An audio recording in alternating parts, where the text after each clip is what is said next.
आपने चरित्र श्रवण किया। आज हम आपको सुग्रीव जी का चरित्र श्रवण कराएंगे। एक बार मेरू पर्वत पर तपस्या करते हुए ब्रह्मा जी की आंखों में से आंसू गिरे। देखो, तपस्या ब्रह्मा भी करते हैं। तपस्या में शक्ति होती है। तप के बल पे ही ब्रह्मा जी की सृष्टि रचते हैं और तप के बल पे ही विष्णु भगवान सबका पालन करते हैं और तप के बल पे ही भगवान शिव सबका संहार करते हैं और तप के बल पर ही शेष भगवान पूरी पृथ्वी का भार धारण करे हैं कि तप इस सृष्टि का आधार है। इसलिए ब्रह्मा जी को पहले भगवान ने दर्शन नहीं दिए। पहले आदेश क्या हुआ था कि तप करो। तप करने से तुम्हारा अंतःकरण जब शुद्ध हो जाएगा तब भगवान के दर्शन होंगे। तो ब्रह्मा जी मेरू पर्वत पर ध्यान कर रहे थे परमात्मा का। तपस्या करते करते या प्रेम में इस प्रकार भगवान का अंतःकरण पवित्र हो गया, शुद्ध हो गया, तो आंखों में से आंसू निकले। आंसू दो प्रकार से निकलते हैं आंखों में से। या तो गहरा दुख हो तो आंसू निकलेंगे, या अंदर से प्रेम उमड़ता हो किसी के प्रति तो आंसू निकलेंगे। जब हृदय तुम्हारा पिघलेगा तो आंसू निकलेंगे। तो ब्रह्मा जी की आंखों में से आंसू गिरे। उस आंसू से एक प्रतापी बंदर प्रकट हुआ, ऋक्षराज। एक बार ऋक्षराज श्रापित सरोवर में पानी पीने की इच्छा से गया तो उस कुंड में जब उसने झांक के देखा तो उसकी छाया ही उसमें दिखाई पड़ी। पानी में छाया देखकर उसमें कूद पड़ा। पानी में गिरते हुए वो बंदर एक सुंदरी स्त्री के रूप में जाकर के प्रकट हो गया। जैसे आपने कथा सुनी होगी भागवत में कि महाराज सुंदरम जब शिकार खेलने गए वहाँ तो वो पुत्री बन गए, उनका घोड़ा था वो घोड़ी बन गए। शंकर जी का श्राप लगा हुआ था, उस जगह पर कोई भी जाएगा तो वो स्त्री बन जाएगा जाकर के वहाँ। तो इला बन गए तो जाकर तो एक सुंदर स्त्री का रूप धारण कर लिया।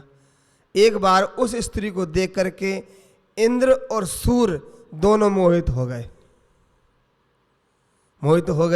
तो इंद्र ने अपना वीर उसके मस्तक पर गिराया, सूर्य ने अपना वीर उसके गले पर गिराया, ग्रीवा पर।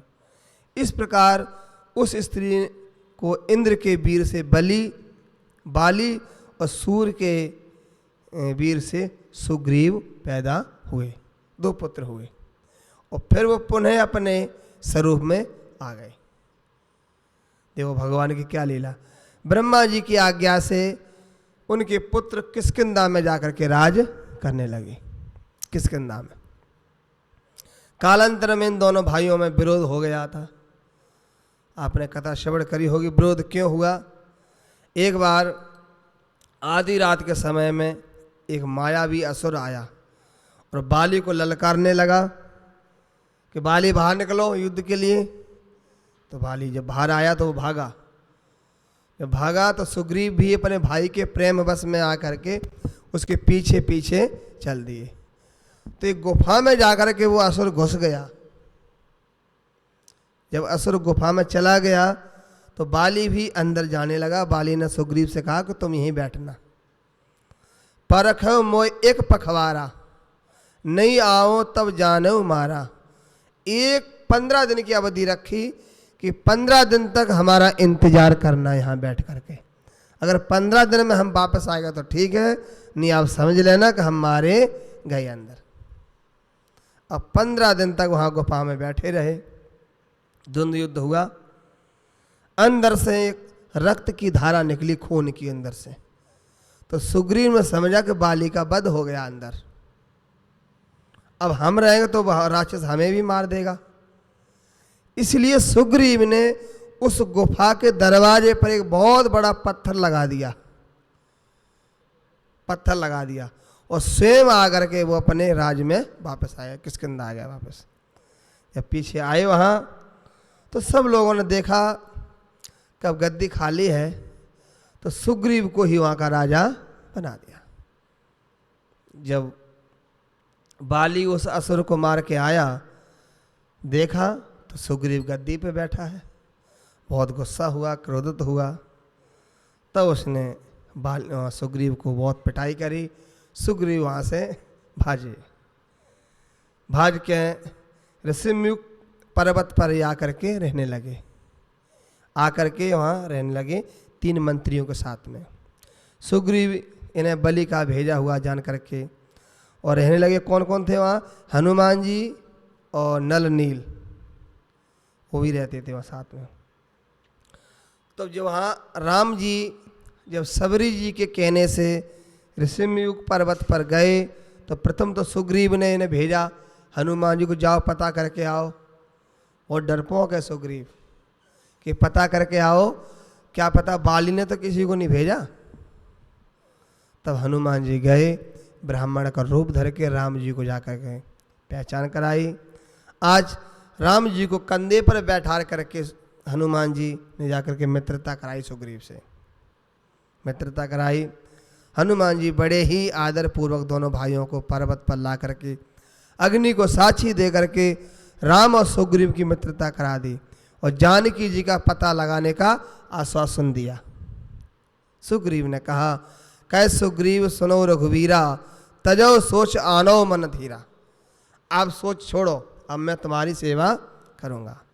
सब प्रकार करे हो सेवकाई, जय विद मिले जानकी माई। मैं खोज करूँगा माता की।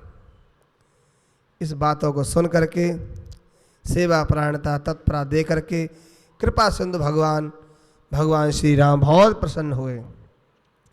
श्री राम ने प्रसन्न से होकर के पूछा, अरे सुग्रीव, तुम यहाँ वन में क्यों बसते हो? वन में रहने का कारण क्या तुम्हारा? अब सुग्रीव अपनी पूरी घटना बताएंगे कि मेरे साथ में क्या हुआ। मेरा कोस राज पुर नारी सब मेरे भाई ने हड़प ली। तब सुग्रीव कहते हैं, सुन सेवक दुख दीन दयाला, फरक उठी दो भुजा विशाला। सुन सुग्रीव मारे हो बाल एक ही बान, रुद्र ब्रह्म रुद्र शरणागत गए न उबरे प्राण।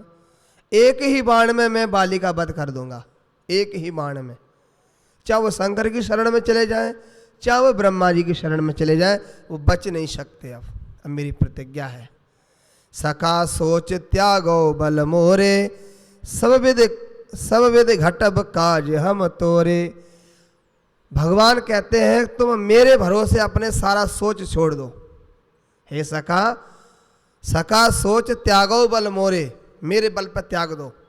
और सब विद घटब काज हम तोरे, तुम्हारा सब प्रकार से मैं कार्य करूँगा। बताओ, भगवान जिसके लिए कहें कि तुम चिंता मत करो। इसलिए भगवान ने गीता में भी कितना आश्वासन दिया है। गीता जी के 18वें अध्याय में भगवान कहते हैं, सर्वधर्मान परित्यज्य मामेकम शरणं व्रज, अहम त्वा सर्व पापेभ्यो मोक्षयिष्यामि मा शुचा। तो सोच मत कर। अब फिर भी हम सोच कर रहे हैं तो समझ लो अभी भगवान पे हमारा विश्वास दृढ़ नहीं है। जब दृढ़ विश्वास हो जाएगा तो ठाकुर जी अपने आप ही हमारा ध्यान रखेंगे। इस प्रकार श्री राम ने सुग्रीव का सहयोग किया और सुग्रीव ने भी श्री राम का सहयोग किया। देखो, दोनों की पत्नी है अभी एक तो भाई ने ले ली, एक रावण हर ले गया। राम जी भी बिना पत्नी के हैं और सुग्रीव भी बिना पत्नी के हैं। दोनों वन में रह रहे हैं। अब राम जी तो इनकी पत्नी मिलवाएंगे और वो उनकी पत्नी मिलवाएंगे, है कि नहीं? एक दूसरे का सहयोग करेंगे। एक दूसरे को सहयोग करना चाहिए। एक बार देवता और दैत्य दोनों ब्रह्मा जी के पास गए। दैत्यों ने कहा, महाराज, हम अपने कार्य साधने में पीछे क्यों रह जाते हैं? देवताओं का कार्य हो जाता, हमारा कार्य हो नहीं पाता है। इस प्रकार से देवताओं ने दृढ़ चक्कर रही और स्वार्थ साधने में पीछे रह जाते हैं, हाथ में आए हुए लाभ से वंचित रह जाते हैं। तब ब्रह्मा जी ने कहा कि इसका समाधान कल करूँगा, कल तुम आना मेरे पास।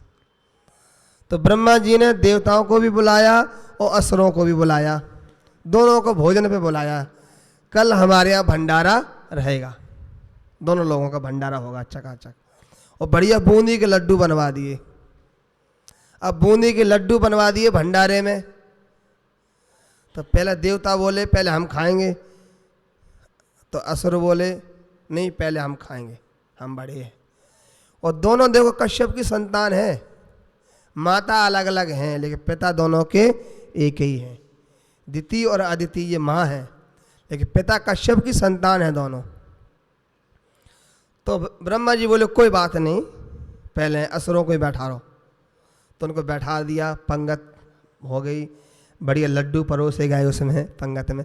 और हाथ में एक डंडा बांध दिया था लंबा लंबा, एक डंडा बांध दिया, एक उसके हाथ में इसके हाथ में, जिस हाथ से खाओगे उसमें डंडा बांध दिया लंबा लंबा। अब बेचारे वो लड्डू उठा में ऐसे डंडे से और ऐसे फेंके मुँह के, कोई माथे पे गिरे कोई नाक पे गिरे, तो मुँह में तो एक आधी जावे लेकिन पूरा वो सामान बर्बाद हो गया, पेट में नहीं गया वो। हाँ, तो ब्रह्मा जी ने अब उनकी पंगत पूरी होगी, उठा दिया। अब देवताओं को बैठा रहा, तो देवताओं को भी वही नियम रखा, पंगत लगाई, लड्डू परोसे गए और सबके हाथ में डंडे बांध दिए एक एक। तो देवताओं ने क्या किया, जो सामने बैठे थे लड्डू उठा के उसके मुंह में दे दिया, उसने उसके मुंह में दे दिया, तो सामान देखो बर्बाद भी नहीं हुआ और दोनों का पेट भर गया। इसी प्रकार से देखो राम जी ने कितने बढ़िया युक्ति से काम लिया। पहले सुग्रीव जी की पत्नी दिलवा दी, फिर सुग्रीव जी ने कहा कि अब हम तुम्हारी पत्नी दिलवाएंगे भाई, है ना। तो इसीलिए भगवान कितने वो हैं, कहते हैं नीत प्रीत परमार्थ स्वार्थ कौन राम सम जान यथार्थ। भगवान के अलावा जो कोई जानता नहीं है संसार में। सुग्रीव को अधिक प्रीत के कारण प्रभु के बल के संदेह हो गया था। सुग्रीव को ये संदेह था कि पता नहीं ये राम जी बाली को मार पाएंगे कि नहीं मार पाएंगे, संदेह था ना। तो उस समय परीक्षा के लिए दुंदुमी दैत्य की हड्डियां से सप्त तालों से दिखाया। श्री रघुनाथ जी ने अस्थियों को एक पैर से अंगूठा मास से 100 योजन की दूरी पर उसको फेंक दिया और एक बाण से ही उसको गिरा दिया। देख अमित बल बाढ़ी प्रीति बल बंधन इन भय परती थी। ऐसा हुआ, बाली मारा गया, किष्किंधा का राज सुग्रीव को मिल गया। जो सुग्रीव कहता था कि सुख संपत्ति परिवार बढ़ाई सब पर है करें सेवकाई, सबको छोड़ कर तुम्हारा भजन करेंगे महाराज, लेकिन सब कुछ मिलने के बाद में भजन कोई करने वाला नहीं है। लक्ष्मण जी ने कहा तो फिर करो भजन, तो तुम्हारे पास अभी है क्या, पत्नी तुम्हारी नहीं है, राज पास आपके पास नहीं है, कोष आपके पास नहीं है, करो भजन। तो राम जी बोले ऐसी बात नहीं, पहले इनको सब कुछ दिया जाए फिर बाद में देखो भजन करते कहीं करते। तो बाद में सुग्रीव जी 6 महीने हो गए भगवान के पास नहीं आए। 3 महीने बेचारे, 4 महीने बरसात में बैठे रहे राम जी। तो राम जी को कहने पड़ा कि सुग्रीव सुध मोर बिसारी पावा राज कोसपुर नारी। सब कुछ मिलने के बाद में जीव परमात्मा को भूल जाता है। जब कुछ पास में नहीं होता है तो भगवान से बार बार आके प्रार्थना करता है, प्रभु ये तो चीज़ मिलवा दो, फिर आपका भजन करेंगे, फिर आपका भजन करेंगे। और वो चीज़ मिल गई फिर भगवान के भजन नहीं करते हैं। इसलिए हनुमान जी ने सुग्रीव को सावधान किया। लक्ष्मण जी ने कहा मैं देखता हूँ। तो राम जी बोले ऐसे मत करो, थोड़ा धमका के ले आओ पास में, डरा धमका के ले आओ मेरे पास में।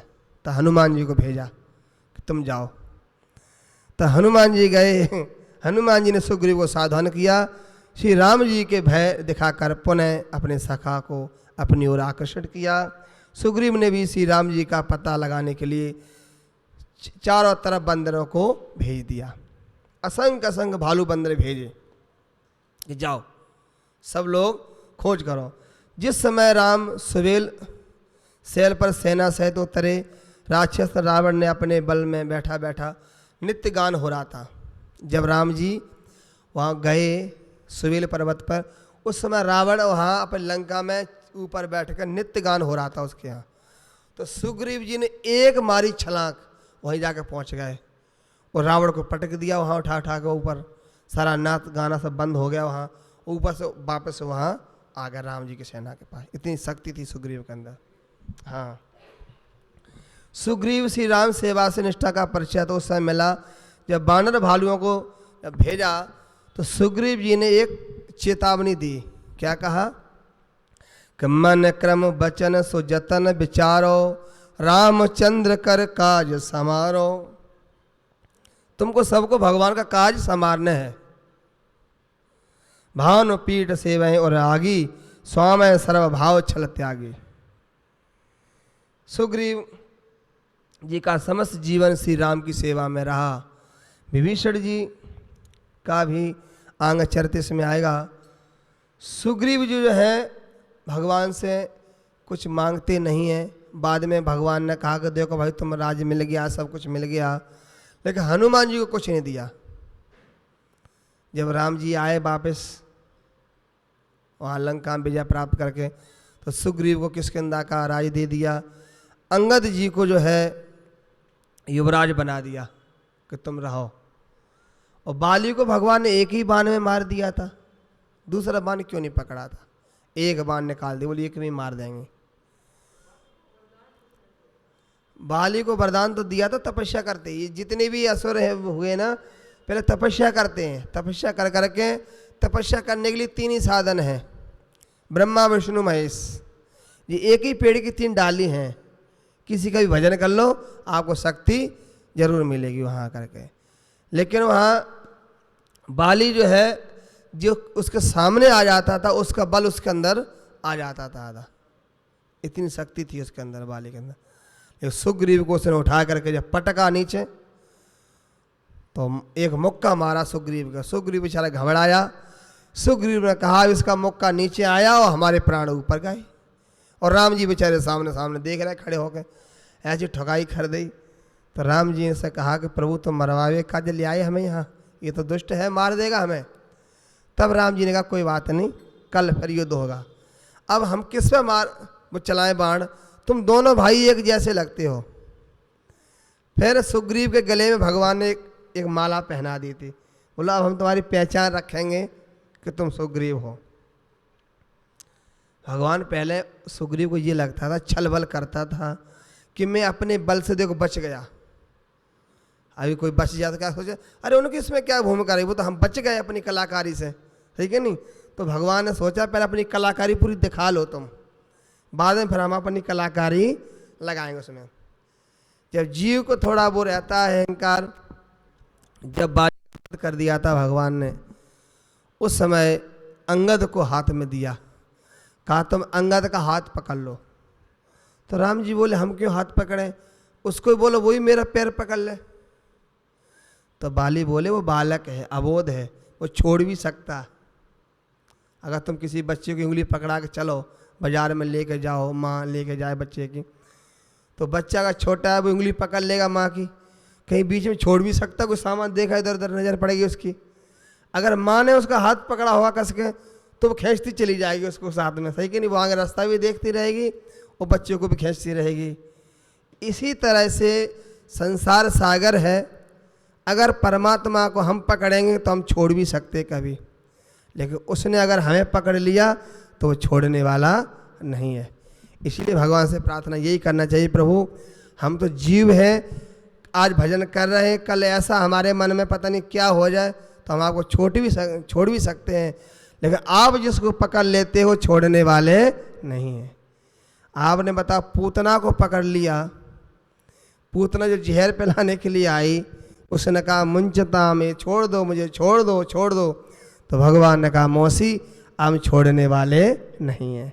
ये तो संसार के लोगों का नियम होता है, आज पकड़ेंगे कल छोड़ देंगे, लेकिन हम जिसको एक बार पकड़ लेते हैं अब तुम्हारा कल्याण करके ही छोड़ेंगे। तो भगवान इतने दयालु हैं, इसलिए भगवान की कृपा से ये चरित्र आपको श्रवण कर रहे हैं। बाली का सुग्रीव जो है भगवान को बहुत प्रिय रहे हैं। सारे कार्य सुग्रीव अपने हाथ से जा कर के वहाँ भगवान के सब कार्य करते थे। एक बार अब आगे समय विभीषण जी का चरित्र आएगा कि विभीषण जी ने किस प्रकार से, आज भी विभीषण जी जीवित हैं, जो मतलब चिरंजीवी है ना, चिरंजीवियों में विभीषण जी का नाम आता है। और आज भी जब राम जी राजा बने उस समय विभीषण जी को भगवान ने अपने कुल देवता थे रंगनाथ भगवान, रंगनाथ भगवान दिए, कहा तुम इनको ले जाओ लंका में ले जाना वहाँ और हम इनकी पूजा करना जा कर के वहाँ। लेकिन वो जा कर के कावेरी नदी के तीर पे जा कर के रुक गए रंगनाथ भगवान। कहा जहाँ इनको तुम रख दोगे फिर जी वहाँ से उठेंगे नहीं। तो विभीषण लेके तो जा रहे थे लंका में और रास्ता में उनको लघु संख्या लग गई तो उनको वहीं रख दिए लघु संख्या। फिर हाथ में शुद्धि करके जब उठाए भगवान को, उन्होंने कहा अब हम उठने वाले नहीं हैं, अब यहीं थापो, यहीं तुम पूजा कर भी आए करियो। रोज विभीषण जी पूजा करने आते वहाँ डेली। एक दिन एक गांव से आ रहे थे विभीषण जी, तो एक रथ के पहिए के नीचे एक गांव का बच्चा मर गया वहाँ कहीं। तो गांव वालों ने विभीषण जी को पकड़ लिया, पेड़ से बांध दिया, बहुत पिटाई करी। अब विभीषण जी मरे ही नहीं कि राम जी ने उनको एक कल्प के लिए जिंदा रखा। एक कल्प के लिए राजा बनाया ना, एक कल्प तक जिंदा रहो तुम। तो फिर नारद जी ने जाकर राम जी से कहा, तब राम जी ने आकर के छुड़ाया, कहा हमें बांध दो इनकी जगह। कितने भगवान दयालु हैं। बहुत कथा इसमें आती है, विभीषण जी की कथा आएगी क्या। बोल भक्त वत्सल भगवान की जय, करुणामयी सरकार की जय। राधे राधे गोविंद गोविंद राधे राधे राधे।